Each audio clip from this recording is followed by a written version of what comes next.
আসসালামু আলাইকুম রাহমাতুল্লাহ। প্রিয় দর্শক, আজকে আপনাদের জানাবো মাঝরাতে আকাশের দিকে মুখ করে কুকুর কাঁদে কেন। প্রায় প্রতিদিনই আজানের সময় দেখা যায় আকাশের দিকে মুখ উঁচু করে কুকুরগুলো ডেকে ওঠে। অনেকেরই মনে প্রশ্ন জাগে, আজানের সময় কুকুরগুলো ডাকে কেন? এই প্রশ্নের উত্তর রয়েছে হাদিসে। আজান দিলেই কুকুরগুলো ডেকে ওঠে, এর কারণ আজানের শব্দ শুনে শয়তানকে বায়ু ত্যাগ করতে করতে পালায়নরত অবস্থায় দেখে কুকুরগুলো ডাকতে থাকে। মোরগ ফেরেশতা দেখলে ডাকে এবং গাধা শয়তান দেখলে চিৎকার করে। কুকুর ও গাধা অনিষ্ট সৃষ্টিকারীদের তথা জিন শয়তান দেখে চিৎকার করে।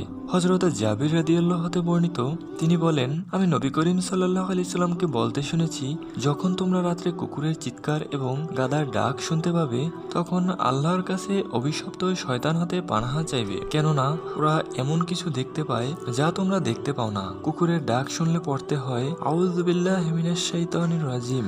কোরআন থেকে এটা স্পষ্ট যে মানুষ জিন শয়তানকে দেখতে পায় না। হাদিসে এসেছে, আবু হুরায়রা রাদিয়াল্লাহু আনহু হতে বর্ণিত, তিনি বলেন, রাসূল সাল্লাল্লাহু আলাইহি সাল্লাম বলেছেন, সালাতের জন্য আজান দিতে থাকলে শয়তান বায়ু ছাড়তে থাকে যাতে আজানের শব্দ তার কানে না পৌঁছে।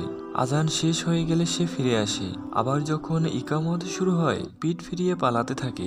ইকামত শেষ হলে আবার ফিরে আসে। সালাতে মানুষের মনে সন্দেহ তৈরি করতে থাকে। সে বলে, অমুক বিষয়ে স্মরণ করো, তমুক বিষয়ে স্মরণ করো। যেসব বিষয়ে তার মনে ছিল না, সেসব তখন তার মনে পড়ে যায়। পরিশেষে মানুষ অবচেতন হয় আর বলতে পারে না কতটা কাজ সালাত বা নামাজ আদায় করা হয়েছে।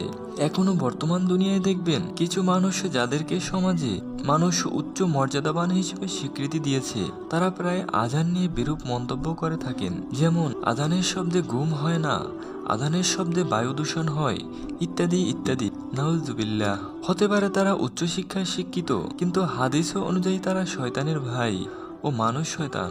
অনেকেই ভাবেন মানুষ শয়তান বলতে কিছুই নাই। ওই সকল মানুষ জানে না যে মহান আল্লাহ কুরআনে মানুষ শয়তান আছে, সেটাও বলে দিয়েছেন।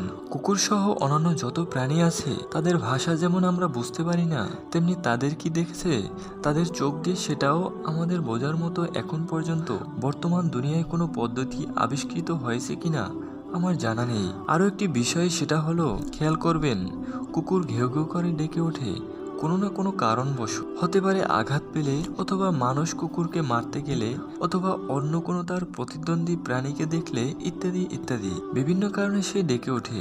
আজানের সময় শয়তানকে দেখে এক কুকুর অন্য কুকুর বা অথবা প্রাণীকে সতর্ক করে।